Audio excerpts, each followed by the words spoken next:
Bismillahirrahmanirrahim. Assalamualaikum warahmatullahi wabarakatuh. Baik, apa kabar semuanya ya? Mudah-mudahan Allah mengumpulkan kita dalam kondisi sehat ya, dalam kondisi baik, dan Allah senantiasa melindungi kita semua. Amin amin ya robbal alamin ya. Tetap jaga imunitas ya, agar tubuh kita senantiasa sehat dan senantiasa jaga kondisi hati terus berbahagia ya. Baik, untuk kali ini kita akan bahas tentang algoritma dan flowchart ya. Nah, apa itu algoritma ya, dan apa itu flowchart ya? Di sini ada tujuan pembelajaran ya. Yang pertama adalah menjelaskan tentang algoritma, kemudian menjelaskan jenis-jenis algoritma, kemudian menjelaskan tentang flowchart dan membuat algoritma dan flowchart ya. Kemudian, nah apa itu algoritma? Ya, algoritma itu adalah urutan langkah-langkah untuk menyelesaikan masalah yang disusun secara sistematis dan logis. Ya, urutan logis berarti algoritma harus mengikuti suatu urutan tertentu, tidak boleh melompat-lompat. Jadi dia harus terurut. Ya, jadi dari A sampai ke Z. Jadi nggak boleh random, nggak boleh acak. Ya, itu adalah algoritma. Ya. Nah, ada istilah lagi ketika kita belajar algoritma ya. Jadi algoritma yang ditulis dalam bahasa komputer itu disebut dengan program ya. Kemudian ada lagi bahasa komputer yang digunakan untuk menulis program ya, dinamakan bahasa pemrograman ya. Kemudian orang yang membuat program komputer disebut dengan pemrogram atau programmer. Jadi kalau misalnya kita belajar, kemudian kita berlatih ya, dan kita punya tekad, insya Allah nanti kita bisa belajar pemrograman ini.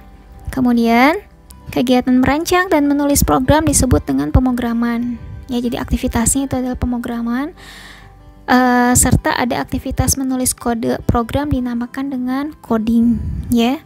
Itu tadi istilah-istilah pada pemrograman ya.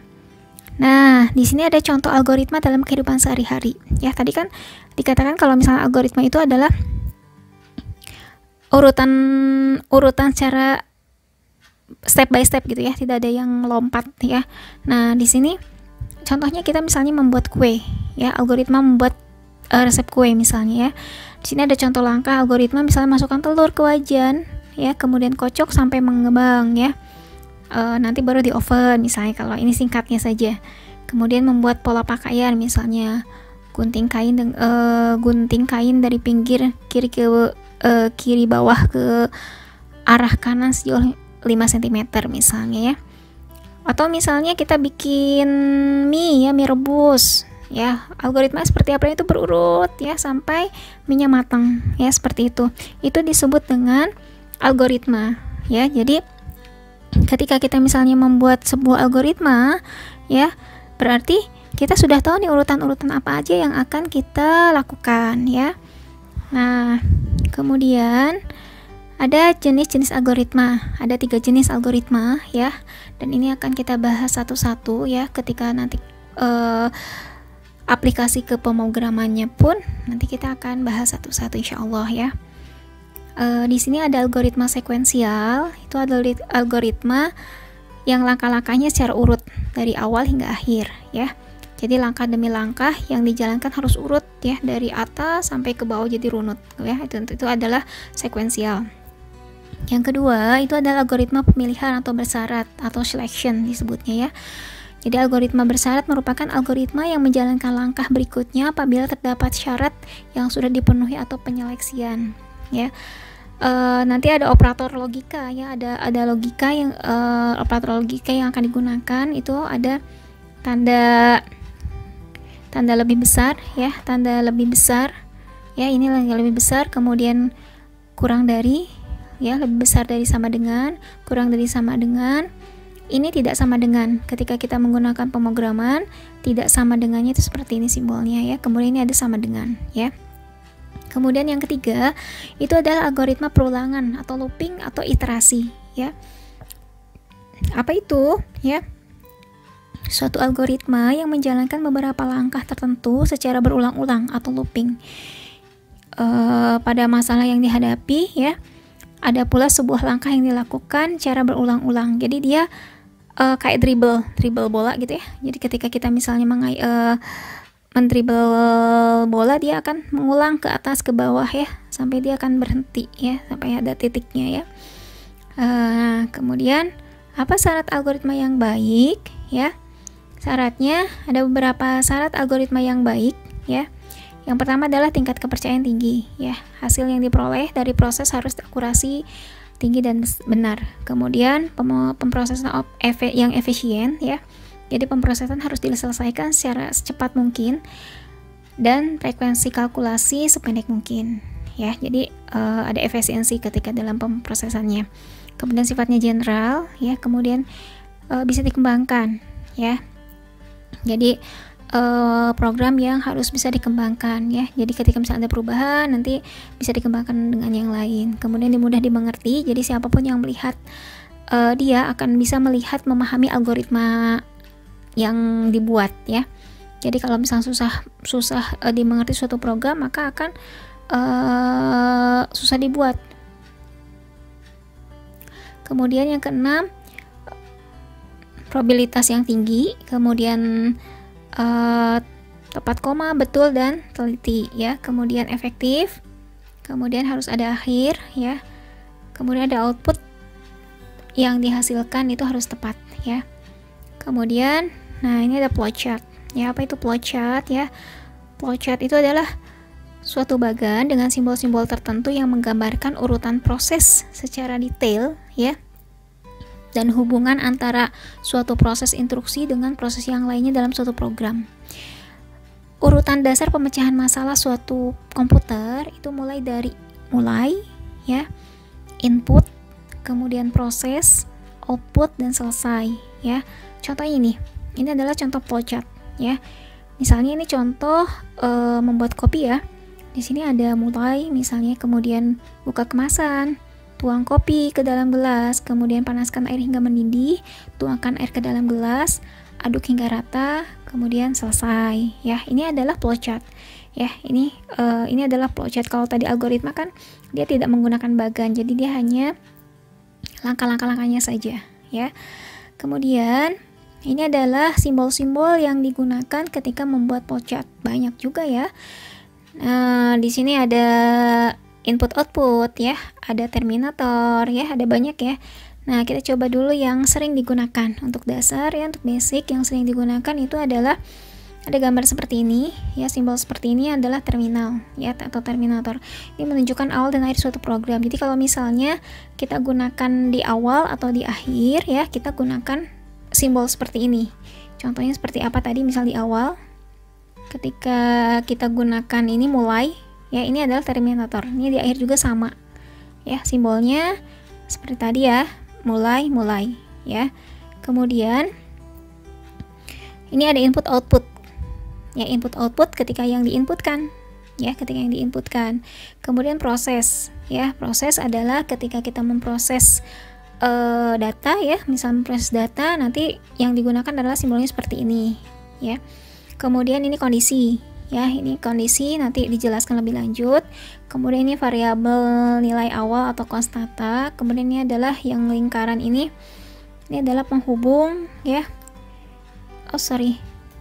Ini adalah penghubung ya, atau halaman yang sama. Kemudian yang berikutnya ini adalah penghubung halaman yang berbeda. Ini adalah diagram alir. Oke. Kemudian ini adalah contoh algoritma dan flowchart. Ini adalah yang sekuensial ya. Contohnya seperti apa? Ini kalau misalnya bahasa naturalnya, algoritma penjumlahan dua bilangan. Contohnya inisialisasi variabel A, B, dan C. Kemudian masukkan nilai A, B ya. Kemudian hitung nilai hasil sama dengan A plus B. Tampilkan nilai hasil, kemudian selesai. Oke, kita perhatikan di sini. Di sini ada flowchart ya. Mulai tadi sudah disampaikan sebelumnya, simbolnya seperti ini untuk mulai dengan selesai, simbolnya seperti ini ya. Kemudian inisialisasi variabel A, B, dan hasil ya. Kemudian masukkan tandanya jajaran genjang, ya masukkan nilai A, nilai B atau A dan B misalnya. Nah, ini memproses, dia akan memproses simbolnya persegi panjang, itu hitung hasil sama dengan A plus B, ya. Nah, kemudian tampilkan hasil, kemudian selesai. Jadi dari sini, dari algoritma ini diterjemahkan ke dalam flowchart. Coba kita lihat di sini biar nggak bingung. Ini mulai, di sini mulai. Inisialisasi variabel A, B, dan hasil di sini, ya. Gunakan persegi 4. Kemudian masukkan nilai A, B, gunakan jajaran genjang, ya, karena dia di input, ya. Kalau input dan cetak, gambarnya jajaran genjang, ya. Ketika diproses ada rumus, ya, yang digunakan adalah persegi 4. Seperti itu, ya. Persegi 4, persegi panjang, ya. Mudah-mudahan bisa difahami, ya. Kemudian contoh lagi, misalnya algoritma menghitung luas persegi panjang, ya. Di sini ada misalnya inisialisasi variabel panjang, lebar, dan luas, ya. Kemudian masukkan nilai variabel panjang dan lebar, hitung luasnya. Rumusnya itu adalah panjang kali lebar, tanda kalinya seperti ini, ya, seperti bintang ini. Kemudian tampilkan nilai luas, kemudian selesai. Mulai. Ya, bisa dipahami, ya. Kemudian di sini ada deklarasi variabel, digunakan gambar persegi panjang, ya, simbolnya. Input yang digunakan adalah jajaran genjang. Nah, ketika pemrosesan di sini itu ada menggunakan persegi panjang, luas sama dengan panjang kali lebar. Tampilkan luas, gunakan persegi jajaran genjang, baru selesai.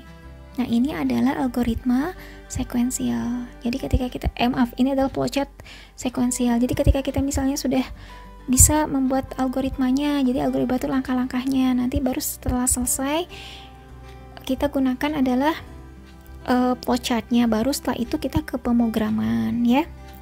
Baik, untuk selanjutnya adalah contoh algoritma flowchart atau selection, ya. Nah, di sini diminta untuk menentukan kelulusan siswa. Ini algoritmanya. Algoritma menentukan kelulusan siswa. Ya, misalnya ini mulai, selalu mulai, selesai, diawali seperti itu, ya.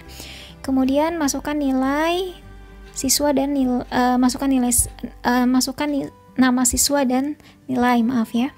Kemudian, nah di sini ada selectionnya, ya, ada syaratnya, ada pemilihannya. Jika siswa mendapat nilai lebih besar sama dengan 80, maka keterangan lulus. Jika siswa mendapat nilai kurang dari 80, maka keterangan tidak lulus. Nanti tampilkan, ya, data nama, nilai, keterangan akan ditampilkan, kemudian selesai. Ini algoritmanya. Mulai. Sini mulai. Ya. Kemudian input, ini input nama siswa, ya, input nama siswa dan nilai. Jadi sini input nama siswa dan nilai. Nah, di sini ada decision simbolnya. Ini adalah belah ketupat. Belah ketupat ini fungsinya untuk memilih, ya. Jika ya, maka dia keterangannya adalah lulus. Jadi jika nilai lebih besar sama dengan 80, maka keterangannya dia lulus, ya. Kalau dia lulus, maka dia akan lanjutkan ke sini, ya, jika lulus. Kalau misalnya dia gagal, ya, maka dia akan mencetak tidak lulus, ya. Jika dia kurang dari 80, maka dia tidak lulus. Nanti tetap dicetak, ya. Misalnya gini, nilainya misalnya A, dicek di sini. Ketika dicek, dia yang diinput nilai A, namanya A, nilainya misalnya 70. Apakah misalnya 70 lebih besar dari 80, ya? Ternyata jawabannya di sini adalah tidak. Berarti kalau ke bawah berarti dia tidak lulus, maka yang dicetak di sini adalah tidak lulus, ya. Kalau misalnya yang diinput yang di sininya adalah 90 misalnya. Apakah 90 lebih besar sama dengan 80? Ya, berarti kan ke sini nih. Ya, berarti dia akan lompat ke sini. Nah, dia akan menelusuri ke sini. Nah, berarti yang ditampilkan adalah yang keterangannya lulus, baru selesai. Seperti itu, ya. Mudah-mudahan mudah untuk difahami, ya. Kemudian yang terakhir, yang ketiga itu adalah looping, ya. Looping itu berarti melakukan pengulangan, ya kayak tadi dribble bola tadi. Misalnya contoh membuat nasi goreng misalnya. Ini yang sering dilakukan ya, misalnya nyalakan kompor ya, kemudian letakkan wajan ya, kemudian tuangkan sedikit minyak ya, kemudian masukkan bumbu ya, kemudian tuangkan nasi, beri sedikit, coba rasakan, jika kurang maka tambah lagi sedikit. Kemudian nasi goreng siap untuk dinikmati. Seperti ini misalnya. Mulai nyalakan kompor, letakkan wajan, tuang sedikit, masukkan bumbu, masukkan nasi secukupnya, tambahkan garam, coba rasakan kurang garam atau tidak. Kalau misalnya dia tidak kurang, berarti dia siap dihidangkan. Kalau misalnya dia kurang, dia tambahkan lagi. Itu seperti itu, dia akan mengulang seperti itu ya. Itu adalah looping, pengulangan. Nah, ini contohnya seperti ini misalnya. Ini tadi untuk variabel looping. Misalnya mulai for x sama dengan 15 sampai x lebih dari 10 misalnya, tampilkan nilai x sama dengan x dikurangi 1 ya. Contoh misalnya 15 ya. 15 misalnya kita masukkan di sini, tampilkan berarti nilai yang pertama adalah x-nya 15 ya. 15 dikurangi 1 misalnya, berarti kan berapa tuh? 14 ya. Naik lagi ke atas ini 14, berarti dia lompat ke sini, lanjut ke sini sampai dia misalkan dia berkurang tuh, sampai dia berkurangnya misalnya taruh sampai 15, dia looping terus, ngulang terus sampai ketemu nilai 10 misalnya ya. 10 di sini 10 kurangi 1 ya, misalnya 10 ya di sini misalnya. Ini pas pengulangan di sini 10. Ketika misalnya tampilkan nilai 10 ya, ketemu tidak misalnya sampai x lebih besar 10 lebih besar 10 ya, berarti dia berhenti di sini. Jadi dia loopingnya sampai dengan 10 ya. Jadi berarti hitungannya di sini yang di looping adalah urutan 15, 14, 13, 12 ya, 11 ya, seperti itu ya loopingnya ya. Baik, itu ya. Kita nanti akan coba latihan untuk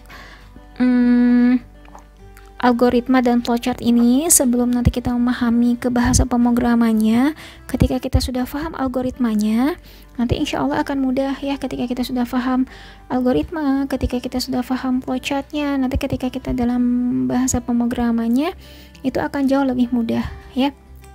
Jadi mudah-mudahan bisa difahami ya. Kalau misalnya belum, di review ulang ya, nanti ada pembahasan dengan berbeda kasus misalnya yang harus diselesaikan. Mudah-mudahan nanti bisa dicoba ya, dan nanti kita aplikatifnya ke pemrogramannya ya. Baik, terima kasih sudah menyimak ya. Mudah-mudahan bermanfaat dan selamat mencoba membuat algoritma dan flowchart ya. Walaupun mungkin kalau misalnya baru sekali kita mengulang dan ini adalah pembelajaran awal ya, itu akan terasa bingung ya. Tetapi ketika kita mengulang, berlatih dan terus berlatih, insya Allah akan ada kemudahan ya, akan ada, asal kitanya mau ya. Ketika kita mau ya, ketika kita mau untuk belajar, atau misalnya kita ada keinginan untuk menjadi pembelajar, akan ada kemudahan walaupun itu terasa sulit ya. Baik, terima kasih semuanya. Silahkan yang belum subscribe, di subscribe ya, dan di like, dan boleh di share ketika misalnya tayangan ini bermanfaat. Baik, terima kasih semuanya. Assalamualaikum warahmatullahi wabarakatuh.